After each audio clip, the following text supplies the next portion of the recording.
warahmatullahi wabarakatuh. Waalaikumsalam warahmatullahi wabarakatuh. Perkenalkan, nama saya Sri Salimah. Saya akan membacakan pidato yang berjudul memperbanyak amalan puasa di bulan Ramadan. Terbenamnya matahari, bahkan berpuasa di bulan Ramadan karena iman, maka dosa yang lalu akan diampuni Allah akan bahagia. Kami mau bertanya, boleh Bapak Ibu? Sayangnya kita sama orang tua. Sekian kultum dari kami. Mohon maaf jika ada kurang dan salah. Kami akhiri. Wabillahi taufiq wal hidayah. Wassalamualaikum warahmatullahi wabarakatuh. Waalaikumsalam. Barokah di bulan mulia ini. Salawat dan salam turun Nabi kita, Nabi besar Muhammad Sallallahu Alaihi Wasallam yang berlafaz Allahumma sholli ala Sayyidina Muhammad wa ala ali Sayyidina Muhammad. Khusus wabil khusus jamaah sholat raweh musola RT 7, kami segenap tim Safari Ramadan mohon maaf yang sebesar-besarnya. Di dalam hadis Rasulullah Shallallahu Alaihi Wasallam bersabda yang diriwayatkan oleh Imam Bukhari dan Muslim,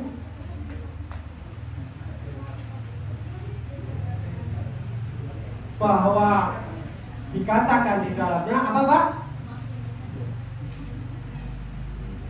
Minum dan makanlah hingga benang putih dan benang hitam, artinya apa?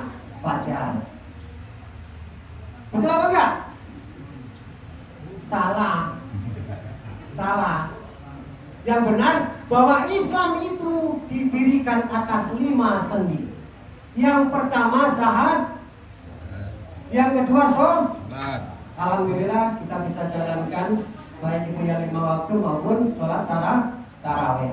Yang ketiga zakat. Ya, sebentar lagi mungkin kita akan menjalankan badannya zakat, tapi anaknya adalah zakat fitrah, zakat mal, zakat hewan, atau zakat pertanian. Yang keempat puasa. Yang kelima naik haji. Yang keempat ini zakat fitrah, zakat mal, sehingga giliran tadi malam dijatuhkan di Masjid Baitur Rahman sekaligus membahas zakat mal dan zakat fitrah. naik sepeda ke sumur. Ibu-ibu di sana jangan tengok lama-lama, takut nanti nggak bisa tidur. Kuntilanak indah tawanya, terbahak-bahak kecebur telaga. Saya undur diri di hadapan bapak-bapak dan ibu-ibu. Insya Allah di lain waktu yang berbeda kita ketemu. 7 kali 7 49. Setuju tidak setuju? Yang penting penampilan. Kacang panjang dicuci bersih. Sekian dan terima kasih. Akhirul kalam wabillahi taufiq wal hidayah. Wassalamualaikum warahmatullahi wabarakatuh. Waalaikumsalam warahmatullahi wabarakatuh. Baik. Sering kita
didirikan atas 5 sendi. Yang pertama sahat, yang kedua alhamdulillah kita bisa jalankan baik itu yang 5 waktu maupun sholat tarawih. Yang ketiga zakat. Ya, sebentar lagi mungkin kita akan menjalankan badannya zakat, tapi anaknya adalah zakat fitrah, zakat mal, zakat hewan, atau zakat pertanian. Yang keempat puasa. Yang kelima naik haji. Yang keempat ini puasa. Nah, puasa di dalam Al-Quran surat Al-Baqarah ayat 187 dikatakan, makan dan minumlah di antara benang putih dan hitam atau fajar. Dan surat Al-Baqarah ayat 187 bahwa dikatakan di situ, dihalalkan kamu bercampur dengan istri-istri kamu pada malam bulan puasa, karena sesungguhnya istrimu itu bagian bagimu, atau sebaliknya. Kita ambil, ibarat kita pakai ilmu akal. Istri-istrimu, berarti kita enggak istri satu, Pak. Boleh 1 sampai 4. Sampai 8 bahkan. Boleh itu bapak-bapaknya. Yang dengar ya? Nah, boleh itu.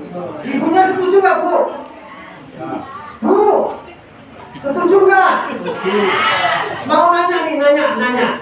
Ibu maju sama racun pilih mana? Bu, maju sama racun pilih mana, Bu? Saya nggak milih ya gitu. Pasti kan ditanya yang ini maju. Tapi kalau ibu dimaju mau nggak? Nah, dengar Pak. Karena kita sebagai laki-laki mempunyai kelemahan, Pak.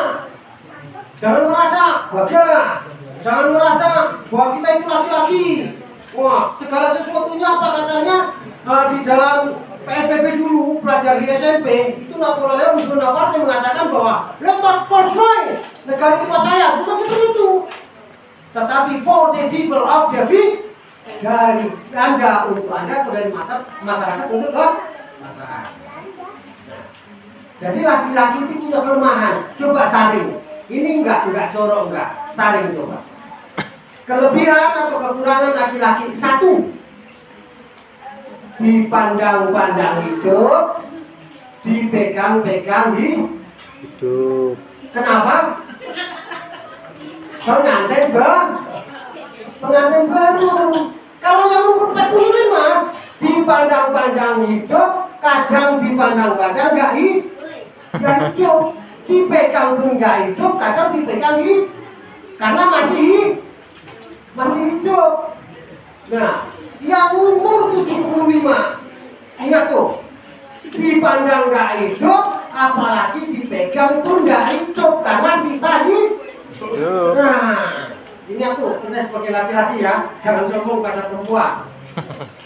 Kalau perempuan itu adalah pakaian kita kan gitu. Nah, kembali kepada apa? Iman dan takwa. Apa sih iman itu? Iman itu dikerjakan secara hati. Manusia tidak ada yang mengerti. Kadar tebal tipisnya iman itu seseorang tidak ada yang mengerti kecuali Allah Subhanahu wa Ta'ala. Kenapa? Allah tidak memandang wujud seseorang itu mulai hatinya. Kita harus sadar. Yang kedua, takwa. Kalau ambil kata dasar takwa, taknya tawadu, rendah diri, bukan merendahkan orang lain. Bahkan di Islam dikatakan Islam itu Rabbil Alamin. Islam itu indah. Nanti yang puasa harus bisa menghargai yang nggak puasa. Yang nggak puasa harus bisa menghargai yang puasa. Tapi mentang-mentang kita puasa, tetangga atau orang lain nggak puasa, kita nyindir. Contohnya apa? Kelompok enom jenenge tekan, kelompok tua enae mbok tutur jangan. Sing puasa tadongane itu ganjaran, sing gak puasa muga-muga disuduk jaran. Gak oleh itu. Bulan Ramadan netepi Islammu. Beber kloso nggih prosotan, sing gak puasa disebut koncone setan. Iya bro, enggak boleh. Kita harus saling menghargai. Yang kedua, takwa berarti ikona. Kita harus menerima. Wong Jawa katanya bilang gini, lek sugih ki hukume ora wajib. Lah nek wong susah atau miskin hukumnya juga dosa. Tapi batasan kita manusia yang berakal dan bisa menghambakan sebagai hamba, kita harus bisa menerima. Ini ada contoh, Pak. Ada seseorang petani, habis kerja istirahat di bawah pokok beringin. Lantas di benak dia berkata, Allah tidak adil. Masa pokok beringin yang segini besarnya buahnya kecil. Semangka yang tidak bisa berdiri buahnya besar. Bila kersane Gusti Allah datang angin, jatuhlah si biji itu di atas pelipis mata. Apa kata dia? Yo Gusti Allah bano adil, nggak mau biji mesak semongko, remuk nggak adil kan itu kona'ah. Wajibnya kita kalau udah sabar, ikhlas, berusaha. Kembali selama-lamanya adalah la haula wala quwata illa billah. Yang ketiga wirai. Warok. Berarti harus bisa menjaga baik itu perkataan mau perbuatan maupun makanan. Kenapa? Kalau orang kita tarik dulu ke penyambungan, pahiyas marohamu, pahiyas mabagasmi, pahiyas mapangananmi, pahiyas mahalaman. Yang pertama pahiyas marohamu. Pertanyaannya, sebelum kita puasa, sudahkah kita menata dan membenahi hati kita? Sudah minta maafkah kita kepada orang tua? Kepada jiran dan tetangga? Apa kita mau minta maaf hanya selebaran saja? Pertanyaannya, apakah kita sampai lebaran besok umur kita? Gak tahu kan? Nah, makanya kita harus berbenah diri. Apa tadi? Payas roh kamu. Pajikis mabakasmu. Berarti kita jasa. Baik makanan dan perbuatan. Baru makanan yang bisa menghalalkan dan menyebabkan kita menjadi semit dalam ibadah, tidak terhalangkan menghalangi. Pahiyas mahalamanmu, artinya baik orang tua, tetangga, jiran, mari kita tata bersama-sama. Karena perjalanan itu kita tidak tahu. Sebaik-baik orang itu yang bisa bermanfaat bagi orang lain. Karena ada 4 hal yang tidak bisa kita tinggalkan. Pertama, belajar siro urip sak jerone urip, belajar siro mati sak jerone mati. Artinya, kalau kita masih hidup, usahakan kita hidup di hati orang lain. Untung kita sudah mati, masih hidup di hati orang lain. Contoh wali, kita tidak kenal mereka, tetapi kita bisa berziarah. Kenapa? Karena mereka hidup di hati kita. Jangan pula kita masih hidup sudah dibenci orang lain, apalagi kalau sudah mati. Syukur, kan gitu. Maka dari itu saya perlu mengingatkan, saya tidak menyinggung orang, saya tidak mengenai orang, tetapi saya lebih kepada diri saya sendiri dengan punya dasar adinu anasehat. Bahwa agama itu adalah nasihat. Nah, mungkin itu yang bisa saya sampaikan, kurang lebihnya mohon maaf yang sebesar-besarnya. Karena saya juga manusia. Kalau yang benar itu mungkin datangnya daripada Allah Subhanahu wa Ta'ala, sementara yang salah datangnya dari nafsu